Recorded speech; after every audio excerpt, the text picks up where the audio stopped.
ইদানিং একটা কথা বেশ শোনা যাচ্ছে। অনেকেই বলে যে, আগে যেটা ছিল ওটাই ভালো ছিল বা আগে যা ছিলাম ওটাই ভালো ছিল।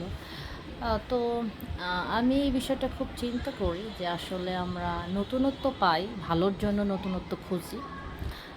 কিন্তু এই নতুনত্ব যদি আবার খারাপ হয় আমাদের কাছে বা ভালো লাগে না, তখন আমরা ওই পুরাতন যে যিনি ছিল বা পুরাতন যা ছিল আমাদের পিছের, ওইটাকে আবার আমাদের কাছে ভালো লাগে বা ওই জিনিসটাকেই আমরা আবার আঁকড়ে ধরতে চাই।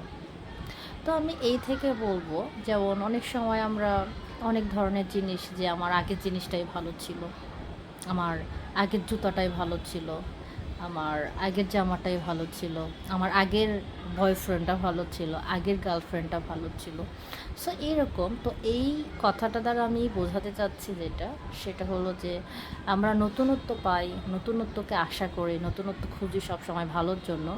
কিন্তু তারপরও আমাদের কাছে সেই পুরাতন জিনিস, পুরাতন মানুষ, পুরাতন সব কিছুকে একটা সময় ভালো লাগে। অর্থাৎ আমরা পুরাতন জিনিসকে আঁকড়ে ধরে থাকতে চাই অনেক সময়, বা আমাদেরকে খুব টানে একটা সময় পুরাতন জিনিস। সো এই জন্য আমি সবসময় বলি আপনাদের যে আমরা সবসময় যেন যে জিনিস করব বা যে জিনিসটা ভাববো, যে জিনিসটাকে যে কাজ করতে যাব, আমরা যেন সেটা সঠিকভাবে করি এবং সঠিক সিদ্ধান্তই করি।